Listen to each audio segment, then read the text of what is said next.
is Scale Sales, and we're going to talk to Gettin Shippy on some snake pet care.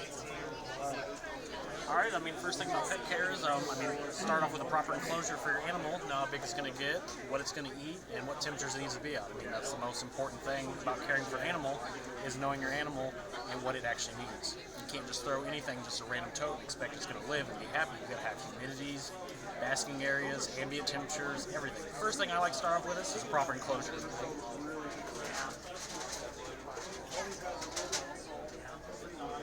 The enclosures I do, I actually build these. They're actually expanded PVC, and what I use these for is that they hold humidity, they hold heat very well, and they're easy to sterilize and clean because when you're dealing with different animals, you don't want to cross-contaminate any other kind of animal.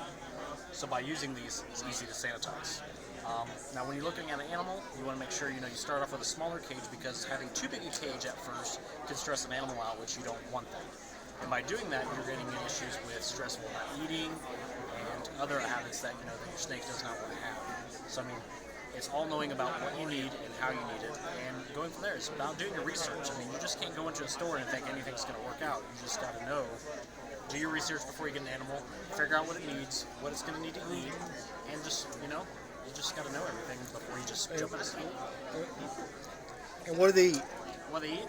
Rats, guinea pigs, mice, chickens, quail. I mean, depending on your animal and its diet, I mean, you want to keep a nutritious meal for pretty much varies of different things.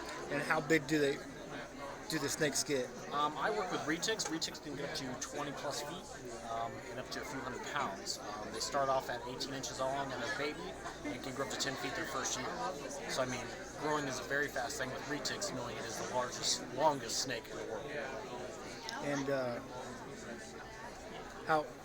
how can you tell whether they're male or female? Male or female, we actually sex them, and by doing that, you're taking a probing system that probes into their flap, I guess you would want to call it, and cloaca. Yeah, sorry.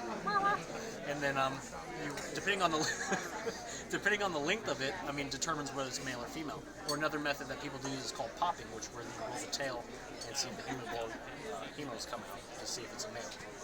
So, Right. Thank you. Yep, no problem. Yep.